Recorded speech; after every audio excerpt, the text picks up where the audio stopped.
Hello, everyone. Welcome to another episode of Personal Finance. Today, we're going to talk about Health Savings Account or HSA. What is this about? How it can help you? Most of you might have heard about the triple tax advantage, right? That is the most marketed term that have been used for HSA. But obviously, it's true, right? It is triple tax advantage. The money that you contribute is pre-tax amount, so you're not taxed on that. The growth is tax-free. Let's say you contributed about 10 years ago, the growth that happens over the period of 10 years is tax-free as well. And when you withdraw the money for qualified medical expenses, those are tax-free as well. So that's why it's called triple tax advantage. The key requirement is you have to be enrolled in a high deductible health plan, right? Most employers do offer this option. If you're not part of the high deductible plan, then you cannot contribute to HSA.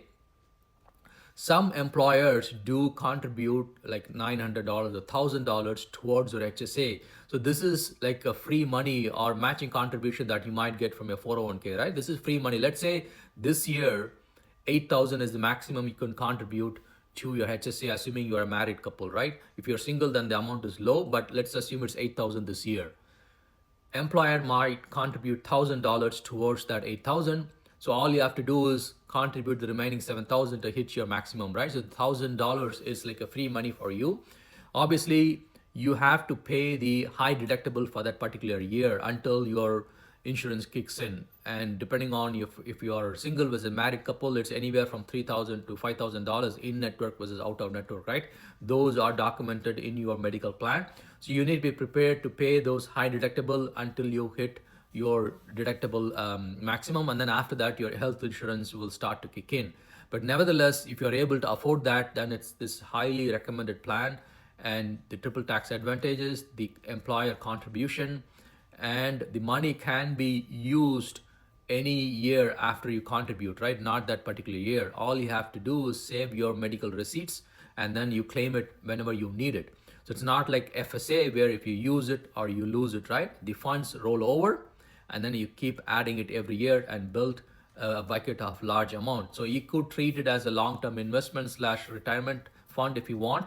So that is something is available as well. And also based on your employer, certain employers will allow you to invest these funds, right? They might have a standard list of investment options similar to 401k, but other employers might allow you to move the HSA funds to like Schwab or maybe Fidelity, right? And once you move the funds to Schwab or Fidelity, then you have more investment option like a traditional ETF, low cost index funds, or even you can do a mutual fund or individual stocks as well. So check with the employer whether they allow you to invest the funds. The second, if the investment option that your employer offers are not attractive enough, find out if you can move your fund to another provider like Schwab or Fidelity and see if you can do that. If these options are not available, obviously when you leave an employer, the HSA is yours, right? Then you can move to Fidelity. I personally like Fidelity from an HSA standpoint, and you can do that as well. So look at the options, how you can invest. The other one is your spouse, and assuming you have dependents, kids, all of the medical expenses can be claimed using a HSA fund. So the key thing here is save your receipts, keep accumulating. At some point in future, if you need it, you can use it and treat it as a long-term investment.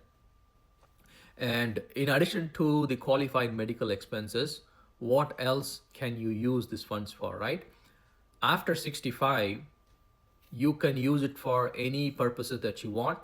You are not charged a penalty, but the funds that you withdraw for non-qualified expense will be treated as your income and will be taxed as whatever income bracket you are at that age, right? Probably you were not drawing a lot of income, so it might be okay. You can also use for long-term care premiums, and then you can also use it for COBRA. Let's say you get laid off, you could use this money towards your COBRAs as well. COBRA is typically expensive. When you get laid off, you get an 18 months coverage where you can have the same medical coverage that you had with the employer, but you pay the full price, and typically it's expensive. And you can use the HSA funds towards COBRA. And then after 65, you can also use for Medicare premiums as well. So you do have an options in case if you don't use these funds, you can use it for some other purposes as well. In case of you, let's say you pass away, your spouse can be your beneficiary, and the same tax advantage gets passed to your spouse. It's still tax-free growth, tax-free withdrawal for qualified medical expenses, right?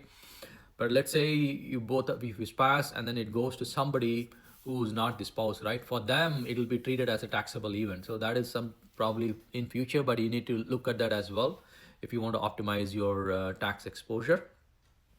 In addition to all of these options, let's say you're starting late from an HSA contribution, or you're yet to start. Let's say next year you enroll for HSA and you don't want to put a lot of money towards HSA. Let's say 8,000 is the maximum you can contribute, and you want to contribute only 4,000 towards it for various reasons, right? You do have a one-time transfer option from IRA to HSA, right? It's only one time, and it has to go directly from your IRA directly into HSA.